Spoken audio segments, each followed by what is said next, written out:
Muy bien, sigamos entonces con este tema de el dinero que, como les digo, para mí es súper, súper interesante y nos permite, sin esto es imposible entender cómo funciona la economía.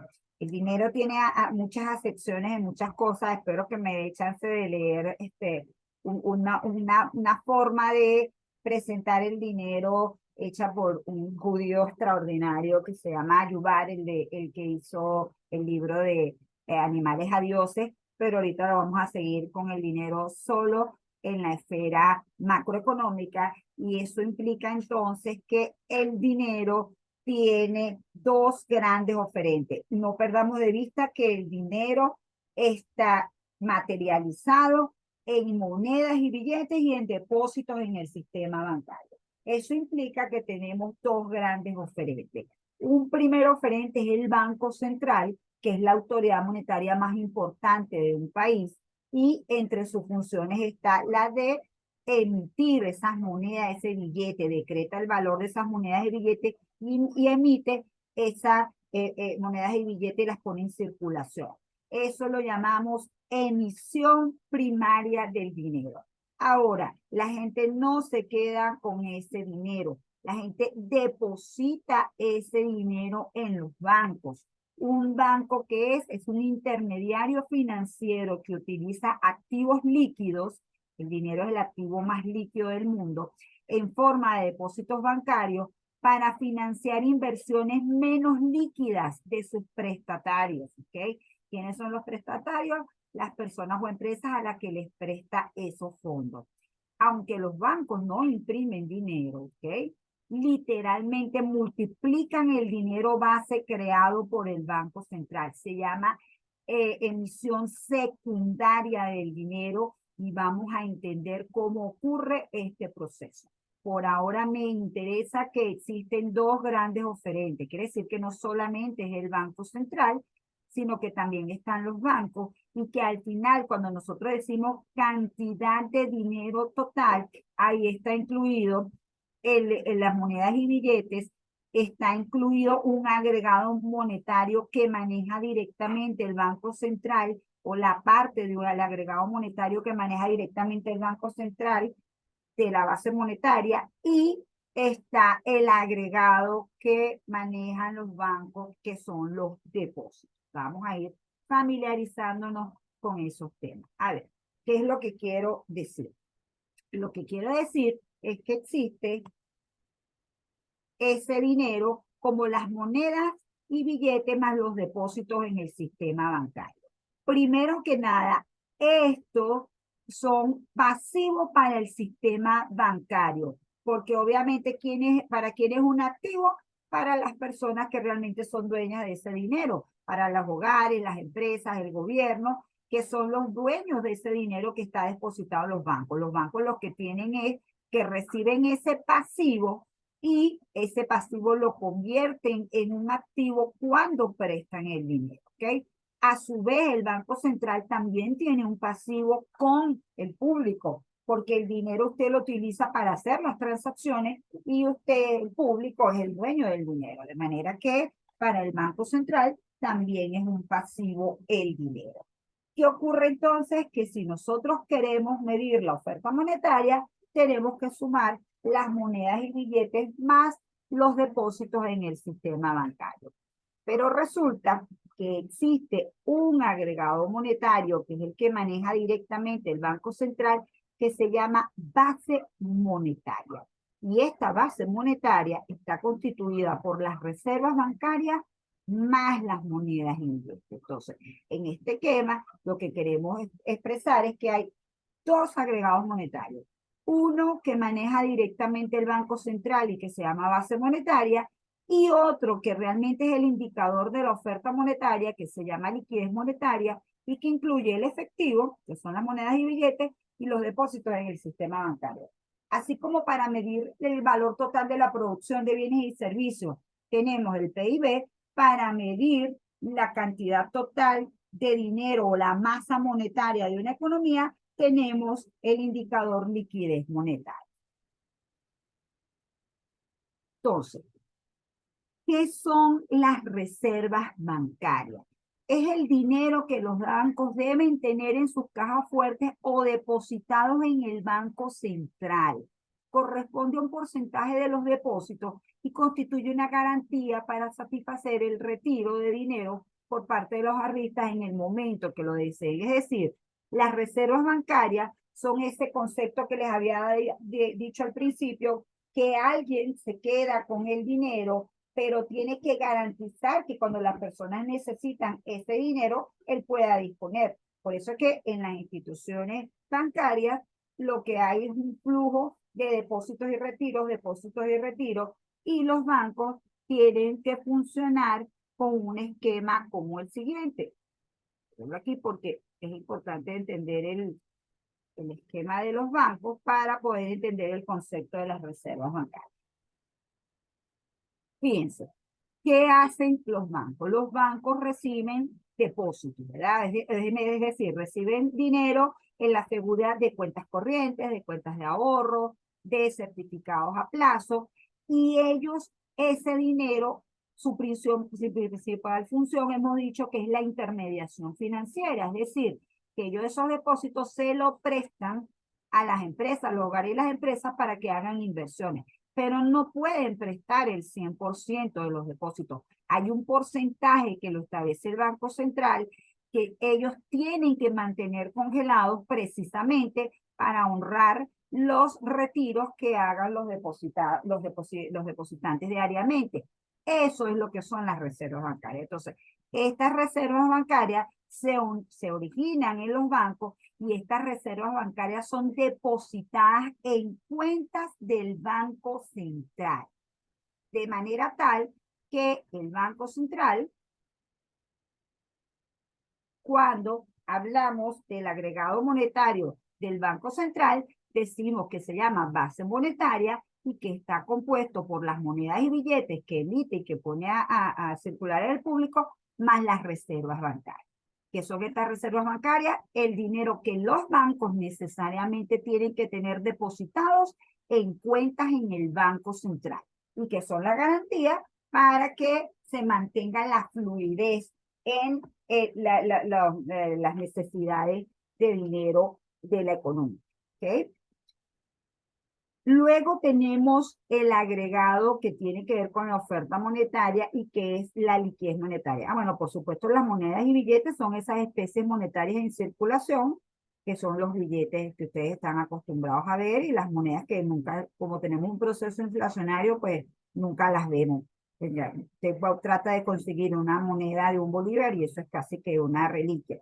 Inclusive, una cosa determinante de lo tremendo que fue el proceso de hiperinflación en Venezuela es que un billete de 1.000.000 llegó a equivaler una moneda de un bolívar. ¿Okay? Entonces, eso son formas de entender cómo los procesos inflacionarios pulverizan el poder adquisitivo del dinero y acaban con toda la posibilidad de que esa moneda cumpla las funciones de este medio de cambio, depósito de valor y unidad de cuenta.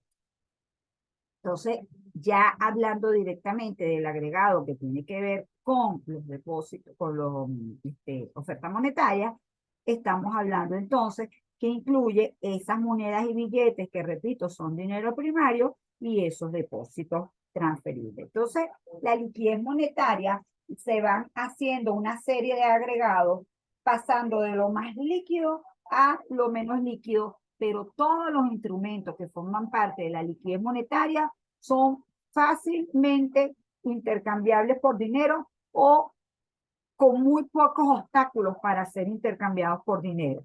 Por eso es que existe, un primer tramo que se llama circulante o M1, ojo que también se le dice dinero en la contabilidad del Banco Central. A mí no me gusta mucho decirle dinero porque se confunde con dinero a nivel macroeconómico y todo es dinero.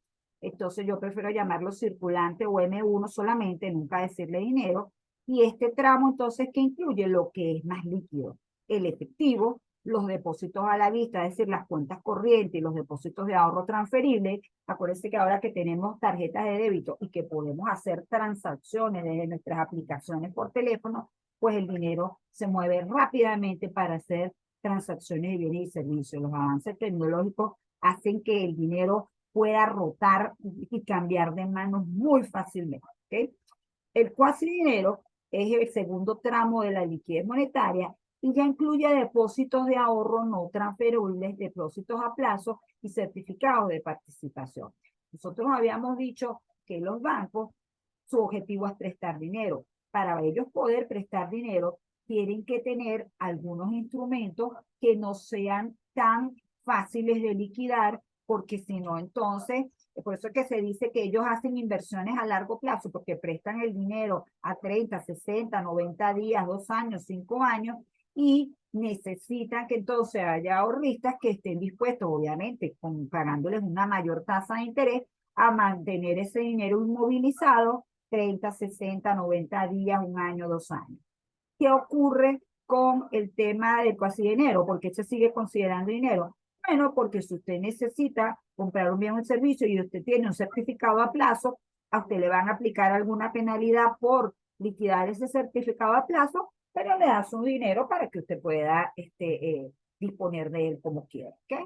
Entonces, esos son tramos de la liquidez monetaria y generalmente el tramo más conocido es M2. Siempre que ustedes vean M3, M4, lo que tiene es instrumentos financieros que son menos líquidos, menos fáciles de intercambiar por dinero. Entonces, un tercer indicador muy importante es el multiplicador monetario, porque resulta que el multiplicador monetario es las veces que se expande el dinero base. Les he explicado que está el dinero base y que ese dinero base cuando entra al circuito de los bancos literalmente se multiplica. Vamos a ver primero cómo se plasma ese proceso de multiplicación del dinero y a qué se debe. Entonces, vamos con calma con ese proceso. Lo primero que vamos a hacer es entender entonces que este es un balance del Banco Central, donde por un lado están los activos y por el otro lado están los pasivos del Banco Central. Los activos se llaman fuente y los pasivos se llaman usos. Ambos, por un lado está la base monetaria por el lado de los usos y por el otro lado está la base monetaria por el lado de la fuente. Es decir, una cuenta T siempre parte de que activo más pasivo es igual a patrimonio, o lo podemos ver de esta manera que a los bancos les interesa mucho y al Banco Central es dejar el pasivo de este lado, porque el pasivo es dinero en alguna representación que se tiene con el público, y dejar de este lado los activos y restarle el patrimonio. Entonces, ¿cuáles son los pasivos? Me voy a concentrar en los pasivos ahorita: las monedas y billetes y las reservas bancarias. Ese dinero que tienen depositado los bancos en el Banco Central. Con respecto a la liquidez monetaria, pues el primer tramo es las monedas y billetes, luego están los depósitos a la vista, los depósitos de ahorro. Eso nos da el primer indicador, que es M1, y como ven lo llaman dinero. ¿Ves? O sea, alguien puede pensar que estos no son dinero. No, aquí se le dice dinero por lo líquido que es, pero realmente esto es que es circulante. En los depósitos de ahorro no transferibles, depósitos a plazo y tu certificado de participaciones, pues también hay representaciones del dinero en estos títulos que son menos líquidos y que por eso se llama cuasi dinero. Entonces, la suma del dinero más el cuasi dinero nos da el agregado monetario, liquidez monetaria o M2. En Venezuela, por allá en los 80, habían unas cédulas hipotecarias que generaban un tercer indicador de liquidez monetaria, que era M3. Aquí me interesa es que vean los montos. Fíjense en las monedas y billetes, el porcentaje tan bajito que representan en relación a la cantidad de dinero M2, que es este monto que está aquí. Por el contrario, la mayor parte del dinero está en el componente M1 y un porcentaje muchísimo menor está en el componente de cuasi dinero. ¿Por qué ocurre esto? Esto ocurre porque en Venezuela no hay confianza en el bolívar como depósito de valor, y realmente la gente solo lo tiene lo más líquido que puede para poder hacer las transacciones pero cualquier sobrante poder intercambiarlo por moneda dura como el dólar. ¿Ok? Si vemos otro tipo de estructura, por ejemplo, para Estados Unidos o la zona del euro, fíjense que nos vamos a encontrar que todo el efectivo en Estados Unidos es 1021, mientras que el total de M1 más M2 es 10.553. Como ven, solamente el 9,6% es efectivo, de manera que todo lo demás está entre en depósitos transferibles, lo que hemos llamado M1, y lo que es el cuasi dinero. Pero también hay otra condición importante, sobre todo en Estados Unidos, que M1 es mucho menor que el cuasi dinero. Es decir, que ciertamente en Estados Unidos se cuenta con una suficiente cantidad de dinero para poder ser colocada en instrumentos de inversión, es decir, los bancos tienen esa función de intermediación del dinero porque hay confianza en mantener el dinero en activos que son menos líquidos. En el caso de la zona del euro, el componente de efectivo también es bastante bajito, 880 es la masa de euros en efectivo, M1 es 5.284 y M2 es 2.938. Aquí realmente también se mantiene una alta proporción en dinero transferible y el cuasi dinero tiene menos peso, pero nunca como en Venezuela que no pesa prácticamente nada, ¿verdad? Si quisiéramos ver la representación, ahí yo realmente lo que tengo plasmado son las variaciones porcentuales, pero si queremos ver la representación, las monedas y billetes sería 115 entre el total de la liquidez monetaria M2, que es 2.381, vemos que eso es apenas el 4,8%. Y si vemos cuánto representa M1, pues no, imagínense, 2.377 entre el total de M2, que es 2.381, estamos hablando del 99,8%. Repito, todo eso tiene que ver, bueno, está aquí abajo las proporciones, todo eso tiene que ver con la escasísima confianza que hay en el dinero. ¿Okay? Entonces, si vemos para una serie cuánto es M2, cuánto es la base monetaria, fíjense que cuando la base monetaria en el 2017 fue de 988 millones de bolívares, la liquidez fue 1.270. Es decir, que 1.270 es 1,9 veces la base monetaria. Una vez que el dinero ha entrado en el sistema financiero, se expande 1,29 veces. De hecho, para el 2021, este indicador fue 2,03. ¿Cómo se obtiene el multiplicador monetario? Que repito, es las veces que se expande el dinero primario. Pues simplemente se divide la liquidez monetaria entre la base monetaria y nos da este coeficiente que está aquí. Este simplemente aquí lo que trato que entiendan que, bueno, que son valores contables, ¿verdad? Los agregados monetarios, tanto la base monetaria como la liquidez monetaria, que están designados por una parte en pasivos y por otra parte en activos, como todo estado financiero, y que además la expansión la medimos a través del multiplicador monetario. Si vemos,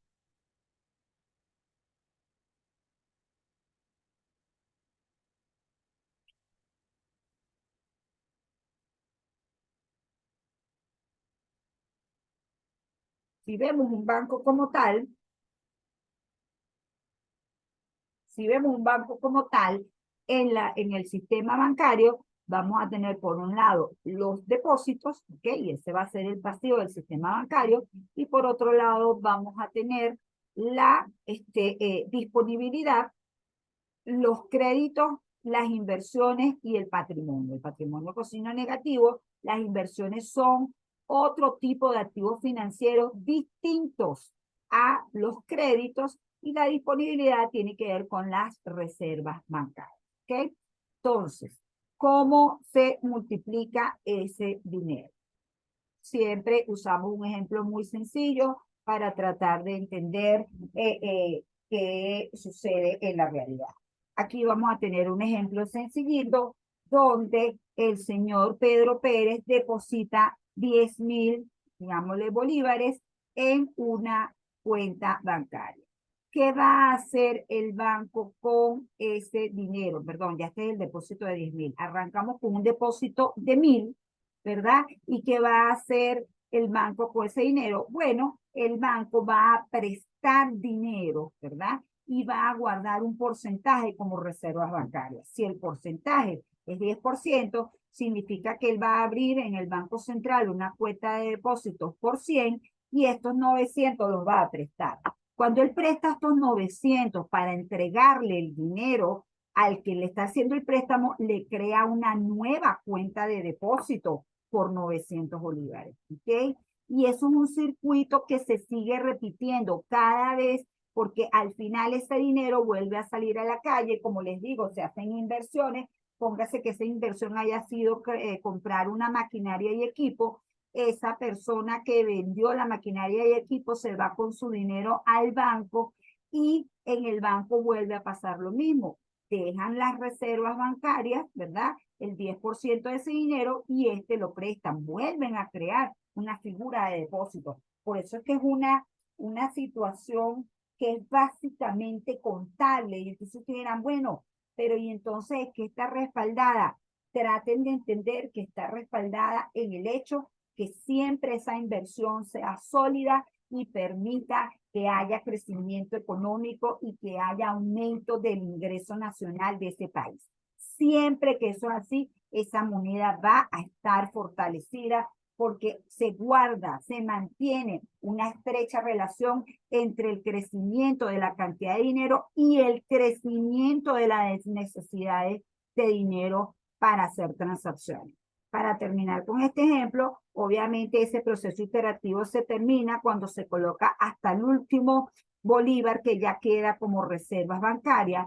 Lo que ha pasado a lo largo del camino es que un depósito de 1.000 termina convirtiéndose en una masa total de depósitos de 10.000. Obviamente este sería el dinero originario o el dinero primario y este sería cuántas veces se expandió el dinero. De manera que aquí estamos hablando de un multiplicador monetario de 10.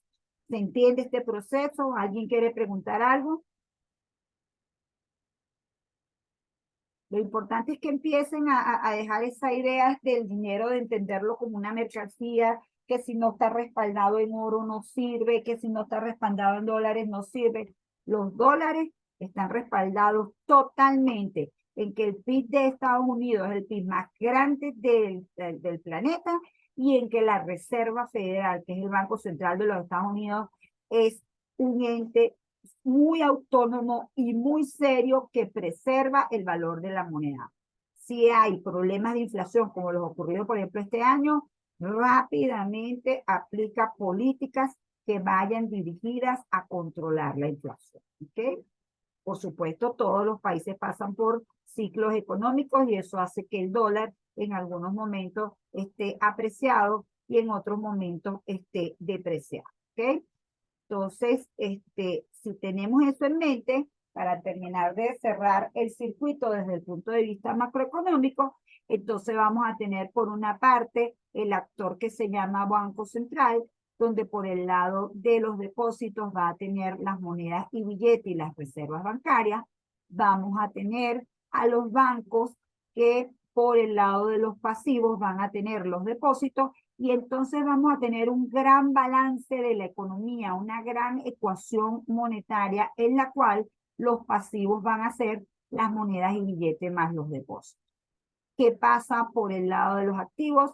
En el caso de los activos, el Banco Central tiene que tener una parte en activos externos netos, es decir, parte de la base monetaria tiene que estar representada en oro monetario, en derechos especiales de giro, en depósitos en bancos de muy alta credibilidad como el Banco de Basilea. ¿Y por qué hay reservas internacionales? Porque resulta que este país y cualquier país intercambia con el resto del mundo y en el resto del mundo necesitan o aceptan divisas. De manera que para poder hacer los intercambios tiene que haber un mercado cambiario en todas las economías y tiene que haber un banco central con parte de la masa monetaria en activos financieros internacionales para poder honrar los compromisos de ese país con el exterior. Pero la mayor parte de ese dinero en la mayoría de los países está en lo que llamamos créditos. En el caso del Banco Central, esos créditos los conocemos con el nombre de activos internos netos, incluye los créditos que le hace al gobierno, los créditos que le hace al sector financiero y, aunque es una menor cuantía, los créditos que le hace al sector privado. En el caso de los bancos, están las reservas bancarias, ¿verdad? Los depósitos están por el lado de los activos representados en las reservas bancarias y en los préstamos, en el financiamiento bancario, el dinero que les presta a los hogares, a las empresas o al gobierno. Si se dan cuenta en estas dos cuentas T, como las reservas bancarias están por el lado de los pasivos para el Banco Central y por el lado de los activos para los bancos, se netea de manera tal que por el lado de los activos la masa de dinero queda representada en activos externos netos, que son las reservas internacionales, y en activos internos netos, que no son más que los préstamos que realiza el sistema financiero y el Banco Central. ¿Se entiende esta gran ecuación macroeconómica del dinero?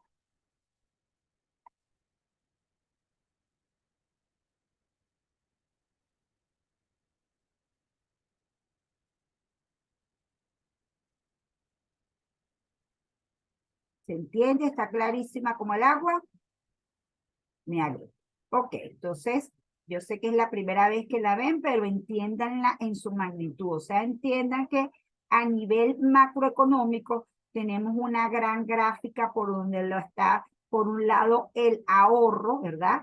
Que es todo ese flujo de fondos que permite financiar la inversión, que ese ahorro se canaliza hacia el mercado del dinero y que está representado por el lado de los pasivos en depósitos y las monedas y billetes es la emisión primaria que hace el Banco Central y por el lado de los activos, el respaldo contable de esto es los créditos que se otorgan y los activos externos netos. Siempre que aquí haya toda una salud del sistema financiero, aquí va a haber solvencia. Siempre que esta economía tenga un proceso de crecimiento económico y resultados macroeconómicos estables, todo esto va a estar funcionando bien.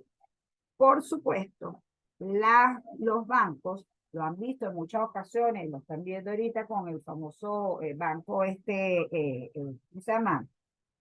Silicon Valley, no, el banco que cayó ahorita por el tema de las criptomonedas. Es Valley, pero no me acuerdo si es Silicon Valley o algo así. El caso es que los bancos siempre son una actividad riesgosa. ¿Por qué son una actividad riesgosa? Porque desde su propia esencia ellos reciben depósitos que son pasivos, ¿verdad? De muy líquidos y ellos hacen préstamos. Sus activos son de más larga data, es más, el dinero que ellos prestan lo van recobrando en cuotas, lo van recobrando poco a poco. De manera que para tratar de garantizar que haya estabilidad en el sistema financiero, hay tres instrumentos importantes. Uno son las reservas reglamentarias o el encaje legal, otro es el fondo de garantía de depósito y otro es el capital reglamentario. Siempre me gusta establecer esta parte. Es bueno aclarar que cuando una situación de pánico bancario se generaliza, es decir, cuando un número considerable de ahorristas trata de retirar su fondo por miedo a que la entidad bancaria vaya a quebrar, se produce un contagio hacia los otros bancos y sálvese quien pueda. Se produce una crisis bancaria porque no hay ningún banco que le lleguen todos los ahorristas al mismo día a pedirle su dinero y él les pueda decir que lo tiene. No lo tiene porque buena parte está prestado. ¿Y por qué está prestado? Porque precisamente los bancos que hacen cobran una tasa de interés a los prestamistas, ¿verdad? Perdón, a los prestatarios, y con esa tasa de interés se ganan un porcentaje y le pagan intereses a los que han producido los fondos, ¿ok? Entonces, de hecho, la tasa de interés a la que se presta el dinero se llama tasa de interés activa, y la tasa de interés que se la paga a los ahorristas se llama tasa de interés pasivo, ¿ok? Pero bueno, volviendo al tema de estas tres grandes activos o de grandes funciones que permiten garantizar que los bancos tengan más estabilidad, la principal, por cierto, que no está nombrada aquí, es que haya una supervisión realmente, un seguimiento de cómo es el funcionamiento de la cartera de crédito de los bancos. Eso es importantísimo, el papel de los superintendentes o de la superintendencia del banco y del Banco Central, en eso es crucial. Pero además de eso, les dijimos entonces que están las reservas bancarias. Aquí se le dice reserva reglamentaria porque es que los bancos pueden tener en reservas bancarias un porcentaje mayor al que exige el Banco Central. Eso sí, hay un mínimo que al final del día tienen que tener, y es el porcentaje que establece el Banco Central, y por eso se llama reservas reglamentarias. Si los bancos centrales, si los bancos al final del día el coeficiente de reservas es 10% de los depósitos y tienen el 8%, tienen que buscar excedentes, ¿verdad? Buscar dinero para cubrir esas reservas reglamentarias. Una forma que lo consiguen es que hay otros bancos que tienen reservas excedentarias y se las prestan a los bancos que les falta cuota para llegar al total de las reservas reglamentarias. Y eso lo hacen en un mercado interbancario, y la tasa a la que se prestan unos bancos a otros se llama la overnight, que es muy famosa esa tasa de interés. Otra cosa importante que ocurre es que a las personas se les garantiza algún tipo mínimo de fondos que les garantiza el Estado por cuenta bancaria, para que tengan la confianza de que, bueno, mínimo por ese porcentaje eso está protegido. Eso es lo que se llama fondo de depósito o garantía de depósito. Y tenemos el capital reglamentario, que simplemente es que aparte de los créditos, los dueños de los bancos tienen que tener un porcentaje de activos financieros diferentes a los depósitos, que tiene que estar entre el 3 y el 10% de los activos, ¿ok? O sea, necesariamente los bancos tienen que tener algún otro tipo de activos que obviamente a la hora de una crisis financiera y de una corrida bancaria, pues se pueda ir contra esos activos y liquidarlos para poderle pagar a los ahorros, ¿ok? Pero finalmente nos quedamos con la idea de que no hay nada más peligroso que una corrida bancaria, que es importante para el sistema financiero, que no haya desconfianza. Ahí se crea el famoso problema de Moral Hansen, porque los bancos, entonces muchas veces la gente se molesta porque cuando un banco entra en crisis no lo dejan caer, sino que hacen el salvataje para evitar que haya una corrida bancaria. Pero es que realmente, si el banco es importante y hay una corrida bancaria, los costos a nivel de toda la sociedad son mucho más altos. Entonces, es allí todo un sistema delicado. Los bancos cada vez, o los accionistas de los bancos y los gerentes de los bancos, cada vez son más creativos en crear instrumentos financieros nuevos, y por ahí entonces se va haciendo difícil la inspección del respaldo del dinero en esos activos financieros, ¿okay? Entonces, esa es una actividad complicada e interesante. ¿Alguien tiene alguna pregunta?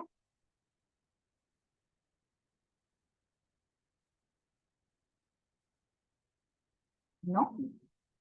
Bueno, si no tiene ninguna pregunta, esto es todo lo que tiene que ver por el lado de la oferta monetaria. Obviamente, al ser el dinero la importancia que tiene, el gran centimetraje, digamos, de importancia en el mercado monetario se lo lleva la oferta monetaria, porque además el Banco Central, como aplica política monetaria, tiene instrumentos para controlar la cantidad de dinero y eso es lo que permite al Banco Central manipular la tasa de interés. Pero eso lo vamos a ver en la parte de cuando veamos la política económica, que vamos a poder a ver la política fiscal y la política monetaria. Aquí vamos a continuar viendo es la demanda de dinero y la tasa de interés. Pero entonces vamos a cerrar aquí y seguimos en la tercera oportunidad.